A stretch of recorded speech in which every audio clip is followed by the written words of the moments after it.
A major staffing shortage is disrupting bus services for Tulsa Transit.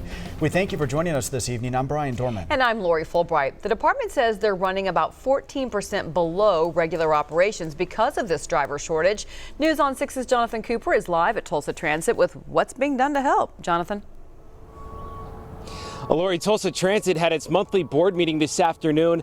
A big topic was the staffing shortage, and it's an issue that could potentially get worse. Public transportation in Tulsa is now the latest industry feeling the effects of a tight job market.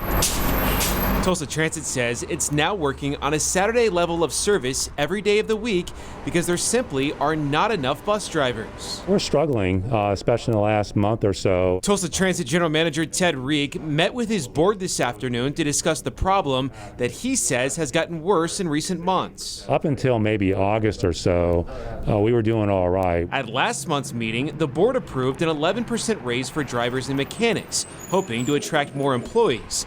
Reek says the driver job market is competitive right now, and they've lost some in recent months. The driving profession has really exploded since COVID because everyone's taking deliveries. Reek says they're also paying close attention to President Biden's vaccine mandate and the impact on drivers. Right now, they're awaiting further guidance from OSHA and other federal agencies. With only 50% of Tulsa Transit employees vaccinated, Reek says they could potentially lose more employees if that takes effect. Whether it's Tulsa or Tulsa Transit or the U.S., there's a high degree of hesitancy on the vaccination. So we're seeing that same issue ourselves. So if it's not required on the federal level, Reek says they'll have their own internal discussions among themselves about whether vaccines will be required. Whatever happens, though, he's optimistic they'll fix the shortage soon. We'll keep a close eye on it.